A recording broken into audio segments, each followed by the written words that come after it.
Okay mga Mars, pauwi na kami. Ayan, oras na para umuwi. Ayan, naka-ready na rin sila. Oh.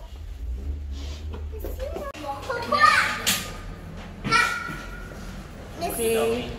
You, Mom, me, let's go. Bye-bye, Mega Tower 4. Di yung ID mo.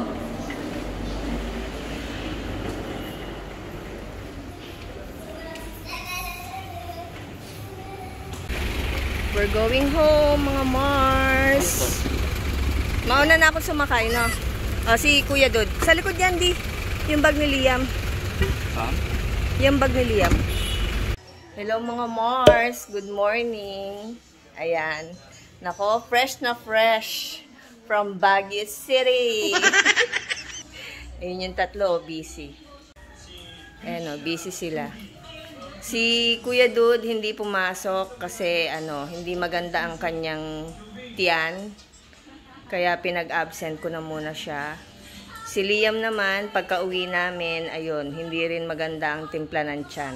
Actually, na-hospital yan kahapon, nagtaisuka. So, pagka uwi namin no January 8 ng gabi, pagdating ng bahay, nagtaisuka si Liam. Ang alam kong kinain lang niya nung nasa bus kami. Yun lang ang huli niyang kinain. Kasi nagtanghalian kami sa Jollibee doon sa terminal. Tapos nung nasa bus na kami, ang kinain niya lang na snack is yung potato na binili ko. Hindi ko na sasabihin yung brand. So, ayun. Fries yung kinain niya. Pero nung habang biyahe kami, hindi naman ko siya nakitaan na may masakit sa kanya o wala. Nung pagdating dito sa bahay, sakto-sakto, hindi pa nakakapagpalit ng damit. Ayun, nagtaisuka na siya. So, kinaumagahan, kahapon, pinatignan ko sa doktor. Ayun, binigyan siya ng gamot para huminto yung pagtaisuka niya. Tapos, ayun, medyo okay na siya. Kaya lang nga, hindi ko pinapasok ngayon kasi kahapon, lambot na lambot talaga siya. At walang kalaman-laman yung tiyan niya. Tapos si Dude, ganun din. Kaninang madaling araw, hindi maganda yung niya, nag-LBM siya. So, sabi ko siguro may connection din dun sa sa potato na binili ko yung kinain nila. Kasi kumain din siya pero hindi ganun karami. At pati si Daddy Les, ayun, nilalagnat. Nasira din ang tiyan. Ewan ko sa kanila. Ako kumain din ako ng potato, pero buti naman awa ng Diyos, hindi naman na yung sikmura ko, hindi naman nasira yung tiyan ko. Kain tayo mga Mars. Nung pauwi kami, may nadaanan, merong sumakay na nagbebenta ng tupig. Ayan, yung isang balot, 3 yung laman. Diyo. Katabi ko si Daddy pero ayaw niya magpakita sa camera kasi camera shy daw siya. So yung isang balot, 3 ang laman, pero ang bentahan nila 3 for 100. Sarap naman siya. Authentic. Meron nga doon nung papunta pa lang kami. Puto kalasyaw, di ba? Hindi tama. Puto kalasyaw ang tawag. Ang sarap. Ang linamnam, kaya lang kaliliit naman, ganyan lang halos yung laki ng ng puto, pero masarap. 3 for 100 din. Maalala ko nga pala. 'Di ba, kung naalala ninyo yung unang araw ng punta namin doon sa Baguio, 'di ba, inilapag lang namin yung gamit namin. Ang dami talagang doon di. Ang dami talagang parang mga kababalaghan. Alam mo, yung pagdating pa lang namin, pagtapak pa lang namin doon sa Baguio, kandaligaw-ligaw kami. 4 na building yung inikutan namin bago namin napuntahan yung building na talagang dapat doon kami, which is the Mega Tower Residences 4. Kung napanood niyo yung unang part ng pagpanik namin ng Baguio, naikot namin. So, hilahod na kami. Alanganin kang mag-taxi. Kasi yung mga building, magkakalayo sila, pero walking distance din lang naman. Pero syempre, di ba, may mga bagahe kami, may backpack kami, may maletang hila-hila. So, nakakapagod. Tapos, andaan doon, hindi patag, mga Mars. May papanik, may paganon. Although, sementado lahat at malinis. So, yun na. Tapos, nung natumbok na namin yung room kung saan kami, nagpahinga lang kami sandali dahil nga galing ng Maynila, biyahe. Labas ulit kami. Pero, nakakaano din nung sinabi mo na, ang alam ko, iniwan ko yung room na, doon sa video, parang pinatay mo yung ilaw eh. Gumanon ka eh. Nung pagbalik namin, doon sa unit na kinuha namin, nakabukas yung ilaw. Pero, yun yung sinabi ni Daddy, nang alam ko, pinatay ko yung ilaw eh. Sa loob-loob ko naman makikita ko yun sa video. Kasi, kinunan ko sila eh, bago niya isara yung pinto. So, kita ko nga, gumanon siya sa may pinto, pinatay niya. Pero nung dumating kami, nakabukas yung ilaw. So, yun. Yun yung pangalawang kababalaghan. Yung pangatlong kababalaghan, di ba? Yung araw din yun, lumabas kami para kumain ng dinner at mag-ikot sa labas. Para nga masulit yung first day namin doon. Pumunta kami ng ubusin mo na to, yung isa. Pumunta kami ng Session Road, naghanap kami ng makakainan, naglakad lang kami. Napunta kami dun sa Eat All You Can, Kyoryojong. Ayan, sinabi ko pa. Yun yung kinainan namin. Pero yung sinasabi kong nagkaroon ng kababalaghan, yung building, hindi dun sa resto Ayan, pinaklarify ko lang po Yung building. Kasi malaki yun eh. Parang maraming mga bilihan dun sa building na yun. So, nung pagkatapos namin kumain doon sa Eat All You Can, sabi ko magto-toilet muna kami. Nandun sa may building yung toilet. Nung magto-toilet na kami, kasama ko si AJ, sabi ko, ayan, hindi ko kasi nakwento sa inyo to ng kaharap siya kasi ayaw din humarap sa camera ni AJ. Actually, nung nandun kami sa condo, gusto kong isama na to sa vlog yung tungkol doon sa toilet issue na yan. Kaya lang ayaw nga sumama ni AJ din sa camera. So ako na lang magkikwento. Ngayon, bahala na kayo kung gusto nyong maniwala or hindi. Basta ako, sinishare ko lang. Okay? So ayun na nga. Nung pagdating namin dun sa may toilet, tapos na kaming kumain sa Eat All You Can, sabi ko kay AJ, gusto ko munang umihi kasi mag-iikot tayo eh. O sige, Anya, sabi ng ganon, hintayin ka namin. Pero si AJ kasama ko, sila Daddy Les, yung dalawang bata, nandun sa may pasilyo. Tapos nung nung bubuksan kong ganyan yung pinto, may isa pang cubicle sa loob. Alam niyo yung parang yung mga toilet sa Jollibee, McDo, 'di ba? Pag binuksan mo siya, may isa pang cubicle. Kasi pag binuksan mo ganyan, meron siyang salamin. Ganun na itsura nung toilet. So ginanyan ko yung pinakaunang pinto. Nakita ko may cubicle, may pinto, may sumilip. May gumano may nagsabi na wait lang, sandali lang. Pero ang natatandaan ko medyo madilim. Babae siya, mahaba ang buhok niya, na itim yung hair niya. Sandali lang, yung service nila doon nandyan. Naputol yung kwento ko kasi dumating yung service ni Dude. Pumipit-pit hindi nga papasok si Dude, di ba? Dahil nga may LBM. Anyway, tuloy ang kwento. So nung ginanon ko yung pinto, nakita ko may cubicle, paulit-ulit si Madam.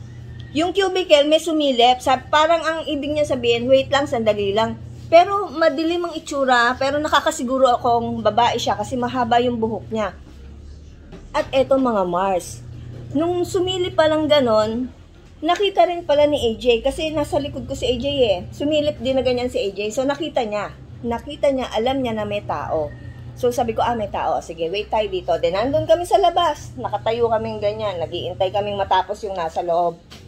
Maya-maya, siguro mga 1 minute or 2 minutes, may batang tumatakbo. Siguro ang edad niya nasa below 10 years old. Batang babae. May batang tumatakbo galing dun sa may restaurant kung saan kami kumain. Tumatakbo siya. Dire-diretso sa loob ng toilet, sa CR. Dire-diretso siya doon sa cubicle, tas parang umihi yata siya or something. Kami naman ni AJ, hindi ko alam, iisa pala iniisip namin. Ang iniisip namin ay dire-diretso siya dun sa loob ng cubicle. Baka kakilala niya yung nasa loob ng CR. Baka may iaabot siyang napkin or something. baka kamag-anak, ganyan. Di, hindi namin pinansin, hinayaan namin. Siguro mga after 1 to 2 minutes, lumabas ulit yung batang pumasok. Lumabas, parang normal na lumabas na. Tapos nung lumabas na, siguro parang mga ilang segundo or ano, sabi ko, ay, tapos na din kaya yung nasa loob. Di, sinilip kong ganon. Kasi lumabas na yung batang tumatakbo na umihi din. Tapos di ginawa ko, iniwanan niya kasi yung pinto na medyo nakaawang. So, nung ginawa ko, sinilip kong ganun, may tao pa ba? Tapos nung walang lumalabas, dumiretso na ako. Ito na. Nung dumiretso na ako, cubicle, pagpasok mo ng CR, umikot ako. Bakit ako umikot? Naghahanap ako ng sabitan ng bag. Kasi yung tote bag ko, isasabit ko para makaihi ako. So, syempre, inikot ko yung cubicle. Wala naman tao eh. So, hindi ko inisip na may naiwan dong tao or something. So, sinabit ko yung bag ko. Actually, wala nga palang sabitan. Doon ko siya pinatong sa may bowl. Di ba yung bowl, meron siyang parang ganon. Doon ko pinatong yung tote bag ko. Tapos, umihi na ako. Ito nga, mga Mars yung bowl marumi. Meron parang suka. So, syempre, hindi ko na ipinansin. Umihi na lang ako. Pero may dala naman akong wet wipes. So, yun, nung nakaihi na ako, okay na. Lumabas na ako. Diretso na. Paglabas ko ng CR, sabi sa akin ni AJ, Ma, sabi niya ganyan, di ba may tao dun sa loob ng CR nung pagdating natin? Di ba nakita mo may sumenyas na sandali lang? Babae, mahaba ang buhok. Oo, sabi ko, bakit nung lumabas yung batang tumatakbo, hindi niya kasama yung babae na nasa CR? Tapos napaisip tuloy ako. Sabi ko, oo nga, bakit walang lumabas na babae, kundi yung batang tumatakbo lang. Tapos doon kami kinilabutan, mga Mars. Kasi doon ko na-realize na oo, may tao nga doon sa loob, pero hindi siya lumabas. 'Di ba? At makakapagpatunay na hindi ko guni-guni kasi si AJ din nagtanong sa akin. So pareho kami nang nakita na may tao doon sa CR. 'Di ba? Yun ang kahila-hilakbot at nakakikilabot na experience namin ni Ate AJ doon sa Baguio. First day pa lang. Pero sa natatandaan ko, yung babae na nagsenyas na sandali lang, gumanyan siya sa pinto na sandali lang. Pero hindi ko na maaninag yung mukha niya. Pero parang ang ano niya, gumanyan siya. Siguro ang edad nasa below 15 years old. Maitim ang buhok. Na hindi ko ma-picture ang itsura ng mukha niya, pero babae. 'Di ba?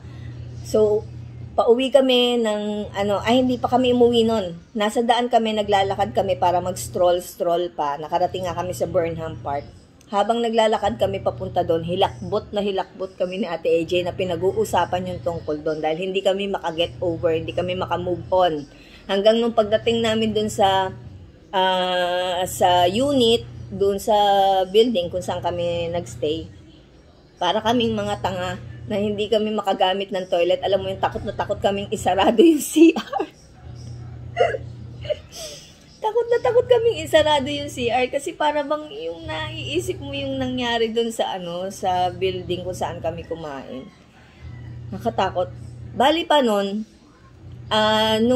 nung naglalakad pa lang kami papunta doon sa Eat All You Can na yon, naghahanap pa lang kami ng makakainan. Nagkikwentuhan kami ni AJ. Sabi ko, saan kaya magandang pumasyal dito, no? Sabi ko, mahilig ako sa mga yung mga shocking, yung mga horror, yung mga nakakatakot. Sabi ko, punta tayo doon sa Diplomat Hotel. Sabi ko ganyan kay AJ. Sigurado ka gustong pumunta doon. Oo, di ba pinapakita sa KMJS? Sabi kong ganyan, maganda yung nakakatakot. Yan. Syempre gusto ko nga adventure.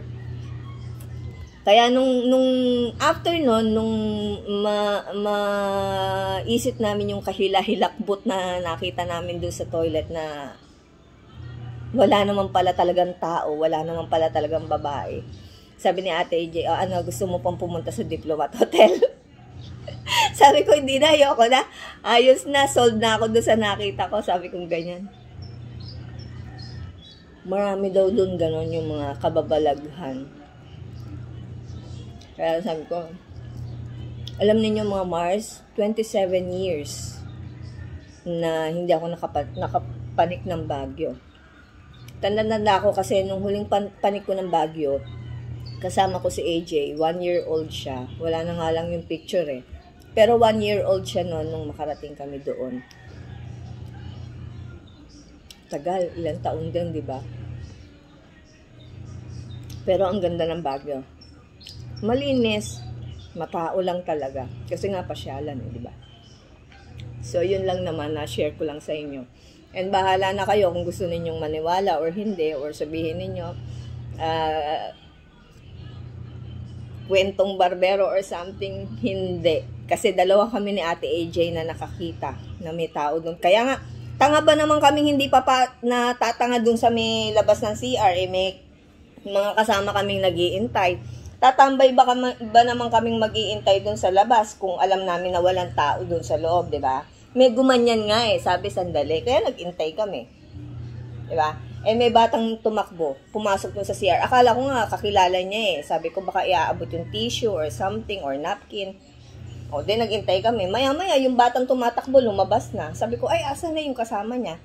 Nakita ko kasi nakaawang yung pinto. Sinilip ko, pagkakita ko walang tao, dahil ihina ako, pagkakita ko walang tao, diretso ako sa loob, umihina ako. O tapos, nung paglabas ko ng toilet, sabi ni AJ sa akin, Ma, di ba may tao dun sa loob ng CR? Oo, hindi mo tinignan, baka may ibang lago sa na pinto. Wala, sabi ko, umikot nga ako dahil naghahanap ako ng sabitan ng bag. Eh wala, kaya umihina ako. Tapos doon ko lang naisip, Diyos ko, asa na yung babae na nakita namin nagsesenyas na wait lang. Diba mga Mars? So ayun lang naman, na-share ko lang. Babalik ako sa inyo mamaya. Pupunta lang ako sandali sa palengke para bumili ng aming ulam.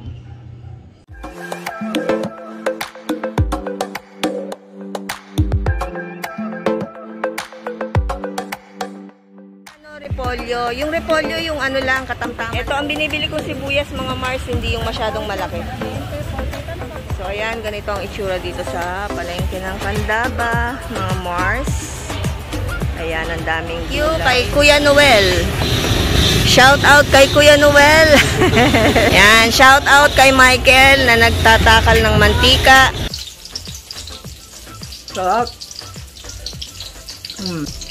Mainit.